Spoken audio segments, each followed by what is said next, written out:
be a pretty tough transition. Kids go through physical, emotional, and social change all at once, set against a backdrop of a new kind of school. There are ways to ease that transition a little bit. Our good friend and parenting contributor, Belinda Palacios, joins us today with 7 ways that parents and educators can improve a middle schooler's experience. Okay, so again, this is like a big transition. There's a lot of change for them. It is, and it's noted that during this time, these middle school years, this is when kids can really take a hit. They take a hit on their self-esteem, they take a hit on their creativity, they take a hit sometime on their academic acumen. Classes get harder, you know, teachers are different, they're changing classes, and I know that you start to do that now in the elementary, but this is, you're changing every class. You have a different personality in every class, and so it can be daunting for some kids. So there are some things that you can do as a parent and an educator, and I want to stress right now that this takes a partnership to make this good for kiddos. It really does, and I think, you know, that when there's problems, that parents getting with that teacher or where the problem is occurring, just, you know, because it is a partnership. So the first thing is we really want to trust those kiddos with more responsibility during this kind of phase. You know, kids really, the older they get, they're craving independence. And so when you give them responsibility, you know, they begin to take ownership of things. And when ownership is being taken, then a lot of the problems kind of dissipate. They don't feel like they have to fight the system as much when they're part of it. Got it. Makes sense. Okay. How about helping with a little self-identity, kind of giving that a name? When you are in, you know, that middle between a small kid, a child, and a teenager is no man's land. And so some kids are just trying to figure out who they are.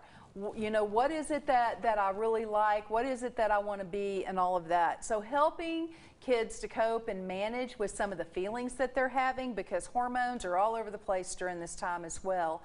And you've got, you know, things going on with peer groups that could be an issue. And so really helping them to find what it is that they're interested in, what they are good at. And so that's going to be helpful. This next one I think is so important, and it's important for all ages. I think when you start to serve and you invest in your community, you realize how wonderful and blessed you really are, right? You do, and you know, one of the things that they have seen also is that when kids serve, the focus gets off of them completely. This is a time in life to where you're super focused on what you look like, your appearance, if you're fitting in with others, all of that. And when you're serving others and when you're volunteering in your community and doing things for other people, that focus kind of gets off of you. So you're not as self-aware of your perceived slights, what you think are slights, or that, you know, you don't look like this person, or you're not as popular as that person, or you don't have the talents of this other person. A lot of that comparison, it'll still be there, but it won't be as in the face. Intense. It doesn't feel as big. Okay, let's talk about relationships with adults and sort of these tweens, right? How do you approach that? You know, it's imperative for kids to have good relationships with adults. That, you know, you go back to, you know, kids that are in an at-risk group, and it's like one of the things that keeps them out of a justice system is a meaningful relationship with an adult. And so it's so important.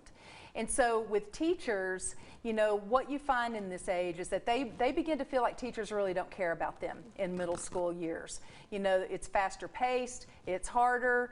Teachers don't sit with kids like they used to unless it's during a tutorial or something like that. And so really helping those kids to navigate getting to know their teachers, you know, having conversations with them, you know, and then also their parents being able to help identify who can be a good mentor for them in the school. Absolutely, it's so important. And then the same goes for peers, is really helping to navigate those relationships with their peers too. Peer groups change in middle school. Some kids are going to different middle schools. And that's okay. And it's fine. Yeah. So you're going to make new friends and everything, but this can be a very scary thing for a lot of kids. You know, a brand new flow of you know, everything. You know, don't know who certain kids are, do know who certain kids are, that kind of thing. And so really helping them to develop positive relationships with their peers, and not just peers that they've known for a long time. Encouraging them to get out, meet new kids, and those kids that are not like them exactly. To be welcoming of all kids. So important. Okay, and playing. Let's talk about this, because you might think that once you're in the middle school space, playing is done. All of that business is done. You're hard-nosed studying and things like that growing up, right? Right, and that's wrong. And it is shown over and over and again that the more free time that kids have, the more creative they are, the better that they do with, with academics. They are not as disruptive in the classroom. And so kids have got to have free time. They've got to be able to explore, to see what's out there that is of interest to them, because this is putting them on a path to post-secondary, to what they want to do in their life. If they have different experiences with different things, the more the better. It doesn't mean they're going to be good at everything and they're going to like everything, but being exposed to it. And then let them fail. That's important too. Absolutely. You have to let them fail, because this is how you learn. And then I think the important thing is, because at this point in time in your life, if something goes wrong, it's like the end of the world. And so helping kids to understand it's not the end of the world. Everybody doesn't bat 1,000. You're going to fail, but learning how to learn from it, pick yourself up, and move forward is what is critical. Absolutely. Good stuff, Belinda. Thank you so much. Coming up next, everybody, it's 4-H Roundup for hundreds of kids in the Texas Panhandle. Stick around for details when we come back.